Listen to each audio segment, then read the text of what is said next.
మానవ జీవితమే ఒక మహాభారతం. మానవ జీవితమే ఒక మహాభారతం. అది మంచి చెడుల రెంటి నడుమ నిత్య ఘర్షణం. మాతృదేవోభవ. ఆర్ద్రానుభూతిమఖిలాక్షర రాజ్యపీఠం భావానుభావరసభావగృహ ప్రవేశం కాలానుకూల రచనాపచనానురక్తిం మాతస్త్వమేవ పరికల్పయ కల్పతల్పం. భారతీయ జీవన తాత్విక సుధాసారమైన భగవద్గీత ప్రబోధానికి కుతూహలాయత్త చిత్తులై ఉన్న భక్తి టీవీ ప్రేక్షక మహాశయులందరికీ కవి బ్రహ్మ తిక్కన సోమయాజి రచించిన ఆంధ్ర మహాభారతం భీష్మ పర్వానికి సాగుతున్న సామాజిక వ్యాఖ్యలో 894వ భాగానికి స్వాగతం పలుకుతున్నాం. మానవ జీవితమే ఒక మహాభారతం. అది మంచి చెడుల రెంటి నడుమ నిత్య ఘర్షణం.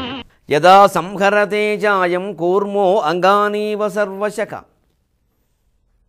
ఇంద్రియాణి ఇంద్రియార్థేభ్యః తస్య ప్రజ్ఞా ప్రతిష్ఠిత. తాబేలు ఏ విధంగా ఇంత అలికిడి వింటే చాలు తన అవయవాలని లోపలికి లాగేసుకుంటుందో భౌతికంగా, అలాగా ఇంద్రియాలు ఇంద్రియార్థాలను కోరినప్పుడు తన మనస్సుని జ్ఞాని అయినవాడు వెనక్కి లాగేసుకుంటాడు. ఇంద్రియాలు ఇంద్రియార్థాలను కోరడం అంటే చుట్టూ రాగద్వేషాలకు సంబంధించిన సామగ్రి ఉంటూనే ఉంది. విష్ణుమూర్తికి ఉంది, మనకున్నదేమిటి? ఆయన దాని నుంచి ఎలా లాక్కున్నాడు? ఆ లాక్కోవడమే యోగ నిద్ర. ఆయన కాళ్ళ దగ్గర లక్ష్మీదేవి ఉంటుంది. ఈ పక్కన నారదులు పురుష సూక్తంతో స్తోత్రం చేస్తూ ఉంటారు వేదాలతోటి. ఓ పక్క ఆదిశేషుడు చుట్టుకుని 1000 పడగలు విప్పి పోత్కారం చేస్తూ, ఆయన బిస్కెట్లు ఆడుకోడు కదా, బంతి ఆడు కదా, పోత్కారం ఆయన పని ఆయన చేస్తాడు. విషం కక్కేవాడు విషమే కక్కుతాడు. 1000 పడగలు. ఇంకా గరుత్మంతుడు ఇంకా బోయింగ్ 707 విమానంలో అక్కడ సిద్ధంగా ఉన్న స్వామి ప్రయాణం అంటాడు. కానీ మీరు యోగ నిద్రలో ఉన్న విష్ణుమూర్తి చిత్రాన్ని గమనించినప్పుడు ఆయన చూపు ఎక్కడ ఉందో గమనించండి. సంపత్సుందరి కాళ్లపై బడిన ఆసంజూడడు. క్షీరసాగరంలో శ్రీ మహావిష్ణువు శయనించిన విధానాన్ని చూసి నాకు ఒక తాత్వికమైన భావన కలిగి ఈ పద్యం రాశాను, మీకోసం చెబుతున్నాను. సంపత్సుందరి కాళ్లపై బడిన ఆసంజూడడు ఇంద్రాది పారంపర్యం మగు స్తోత్ర పాఠముల శ్రోత్రంబుంచడు. ఇంద్రాది పారంపర్యం బగు స్తోత్ర పాఠముల శ్రోత్రంబుంచడు. ఏమాత్రమున్ కంపింపండు సహస్రభూత్కరములన్. ఏమాత్రమున్ కంపింపండు సహస్రభూత్కరములన్ గారుత్మతోద్యానమందింపుంజూపడు. గారుత్మతోద్యానమందింపుంజూపడు యోగ నిద్రితుడు తానీక్షించు బ్రహ్మంబునే.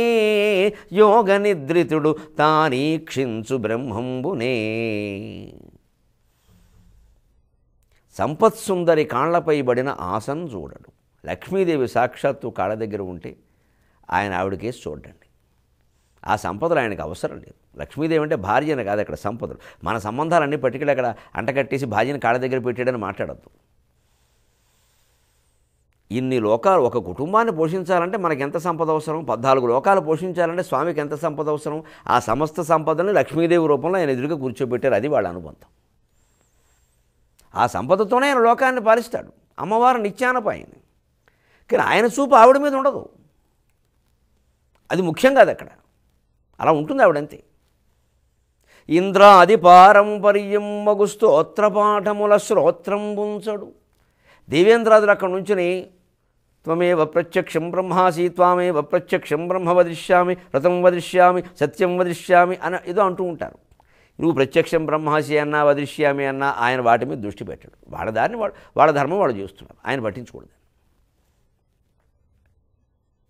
ఏమాత్రమున్ కంపింపండు సహస్రభూత్కరములన్. 1000 పడగలతో ఆదిశేషుడు బుస కొడుతూ ఉన్నా సరే ఏమీ కంపించడు. హాయిగా నిర్మలంగా నిశ్చలంగా నిరాకార నిరంజన పశుపతి గోత్రస్య అని హాయిగా ఉంటాడు.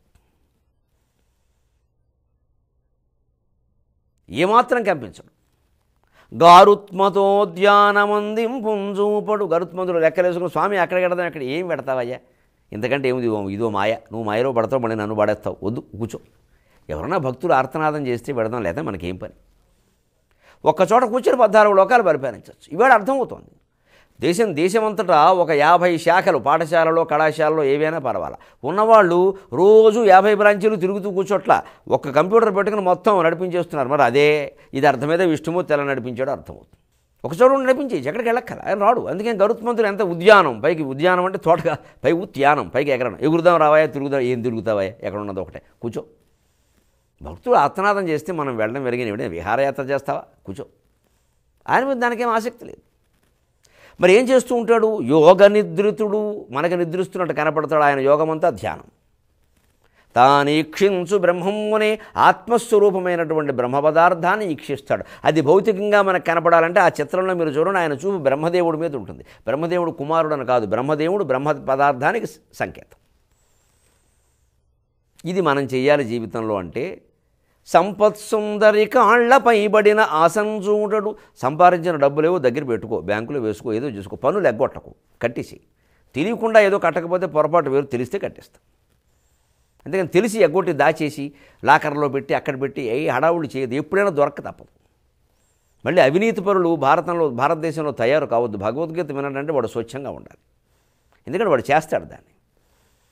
పారాయణ కోసం, పిల్లల కోసం, డబ్బుల కోసం కాదు భగవద్గీత, ఆచరించడానికి. గాంధీ మహాత్ముడు నిత్యం చేతిలో ఎందుకు పట్టుకున్నాడు? మాసిపోతుందనే. ఆచరించడం, చేత్తో చేయడం, అంటే వర్క్ చేయడం కోసం గీత, చేయడం కోసం గీత, చదవడం కోసం కాదని చెప్పాడు. నేను 10 సార్లు చదివానండి, 18 అధ్యాయాలు చదివానండి, మేము పోటీలు పెట్టామండి. ఈ పోటీలన్నీ ఎందుకంటే చేయడానికి. పిల్లలకు పెడతారు పోటీలు, సహజం. వాళ్ళు ముందు నేర్చుకోవాలి, తర్వాత చేయాలిగా. పెద్దవాళ్ళు కూడా ఏమిటో నాకు మొత్తం వచ్చానండి నోటికి. అమ్మా, మీ కోడలు చెప్పాలి నువ్వు మంచిదానివని. నువ్వు అత్తగారు అయితే మీ కోడలు అయితే మీ అత్తగారు చెప్పాలి, మీ ఆయన చెప్పాలి. అందరూ నీ గురించి వాళ్ళ గురించి నువ్వు చెప్పాలి. అప్పుడు నువ్వు భగవద్గీత చదివాని మేము నమ్ముతాం. గొప్పలు చెప్పొద్దు. భాష్యాలు చేసేవాడు, వ్యాఖ్యానాలు చేసేవాడు, వీళ్ళ స్వార్థాలు చూస్తూనే ఉన్నాం. మళ్ళీ నువ్వు సొంతం దగ్గరికి వచ్చేసరికి అన్నీ కాంక్షలే, పోటీలే, అహంకారాలే, గొడవలే, వాడేవాడు వీడేవాడు, అందరినీ తిట్టడమే. కంపింపండు సహస్రభూత్కరం ఇంద్రాది పారంపర్యంబగు స్తోత్రపాఠముల శ్రోత్రం ఉంచడు. ఎవరో స్తోత్రం చేస్తూ ఉంటారు మన, బా మీరు అంత గొప్పవారనేది, మీరు సరస్వతి పుత్రులండి, అది మంచిది ఆయన, నీ అభిప్రాయం ఇది, నమస్కారం, వెళ్ళరా. అంతేకాని ఆయన సరస్వతి పుత్రుడు అన్నాడు నన్ను, ఏమిటో మళ్ళీ అని పెట్టుకున్నాం అనుకోండి మనసులో. ఇంకెవరో అనకపోతే వాళ్ళు అన్నారు వీళ్ళు అనలేదే అనుకుంటాం. వాళ్ళంటే వీళ్ళు అనాలా? ఎవరో ఒకళ్ళు పాదాభివందనం చేశారు, ఊరుకో, మంచిది, వాళ్ళు ఏదో మంచిది, నమశివాయ అంటాను నేనేం దీవించను, నమశివాయ అంతే. శివుడు చూసుకుంటాడు, వాళ్ళకి ఏమి చేయాలి, నాకెందుకు వచ్చిన గొడవ. నేనేదో అంటే దానికి నేను బాధ్యుడు అవుతాను, అవ్వకూడదు. శివుడు బాధ్యుడు అవ్వాలి. ఈ సృష్టి అయింది, ఆయన మనం దోషేద్దామని చూస్తున్నాడు. మనం తెలివైన వాళ్ళు ఆయన దోషేస్తాం. నమశివాయ, నీకు కావాల్సింది ఆయన ఇచ్చుకుంటాడు, నీకు ఆయనకి. ఈ నమస్కారం కూడా ఆయనకి. అందుకే ఎవరికి పాదాభివందనం చేసే విషయాన్ని కూడా మనకంత పట్టుదల అక్కర్లేదు. కింద పడాలి, మీద పడాలి, సాష్టాంగం పడాలి. మనస్సు పడవలసింది, శరీరం కాదు. మనకు ఉంటుంది ఊరికే, మనం గౌరవించేవారిని అందరూ గౌరవించాలి. అందరికీ అంత గౌరవం ఉండాలని ఏం లేదు. అలా చేయకపోతే తప్పు కాదు, దానికి మనం వ్యాఖ్యానం చేయకూడదు, చాలా తప్పది. వారి ఇష్టం వారిది. మనకేదో అనిపిస్తుంది, మనం ఏదో ఒక దేవుణ్ణి పూజిస్తాం, ఆ దేవుణ్ణి అందరూ నమ్మాలి, బాగానే ఉంది. అందుకనే దేశంలో మత కలహాలు జరుగుతున్నాయి. ఎవరి దేవుణ్ణి వారు, ఎవరి స్వామీజీని వారు, ఎవరి నామకాలు వారి అంటే గొడవలేదు. కానీ నువ్వు చెప్పవలసి వచ్చినప్పుడు నీ దేవుడి గురించి నువ్వు ఖచ్చితంగా చెప్పు, దాంట్లో తప్పేం లేదు. మిగిలిన మార్గాలు తప్పు అనొద్దు. నేను నమ్మిన మార్గం మీద నేను చెబుతాను అంతే. శ్రోత్రం ఉంచడు ఏమాత్రమును కంపింపండు సహస్రభూత్కరములను. 1000 పడగలతో ఆదిశేషుడు విషం కక్కుతున్న స్వామి భయపడలేదని. జీవితంలో మన కూడా భయపెట్టే పరిణామాలు చాలా ఉన్నాయా లేదా? భయపడక ఏం జరిగేది అది జరుగుతుంది. నువ్వు ధర్మానికి కట్టుబడి ఉండు. ఉన్నవాళ్ళు ఉంటారు, పోయేవాళ్ళు పోతారు. మనం కూడా పోవడం ఖాయం. మనం అందరితోనూ మంచి సంబంధాలే పెట్టుకున్నా పోవడం ఖాయం. మన సంబంధాలు దెబ్బతిన్నా పోవడం ఖాయం. పెట్టుకోవలసింది ధర్మంతో సంబంధం, మిగిలిన దాంతో మనకి సంబంధం లేదు. మిగిలిన బంధాలని ధర్మం కోసమే. పెట్టుకున్న ఏ బంధమైనా ఇది ధర్మానికి వ్యతిరేకమంటే వీలైనంత తొందరగా, వీలైతే తక్షణం కొడవలు పెట్టి కోసినట్టుగా బంధాన్ని కోసిపారాయి, సెలవు పెట్టాయి. ఏమైనా కానీ తర్వాత అది ధర్మం కాదు. ధర్మానికే మన కట్టుబాటు, ధర్మానికే మన ప్రతిజ్ఞ. మనం ఎవరికీ బద్ధులం కాదు, ధర్మానికి తప్ప. అందుకని ఎవరికి నువ్వు భయపడక్కల. ఆదిశేషుడికి కూడా కారుత్మతోద్యానమందింపును చూపడు. యాత్రలు విపరీతంగా చేసే ఎక్కల, చాలు, చేసినవి చాలు. ఒప్పుకుంటే చేయండి, పర్వాలా. యాత్ర పరమార్థం ఏంటో తెలుసుకుని చేయాలి. అక్కడ ఏవో చూడడం, ఆ దర్శనం, తద్వారా మనం పొందే ప్రయోజనం ముఖ్యంగానే. అక్కడ మళ్ళీ సీట్ల కోసం, చోట్ల కోసం కొట్టుకున్నామంటే అయిపోయినట్టే. భోజనాలు సరిగ్గా పెట్టలేదు, ఏదో పెడతారు తీసుకెళ్ళాక. యాత్రలో అన్నీ కుదురుతాయా? సర్దేసుకోవడమే. ఇది జీవితం. ఇప్పుడు విష్ణుమూర్తిలా మనం ఉండలేము. అప్పుడు కూడా మనం కూడా యోగనిద్రలో ఉన్నట్టే.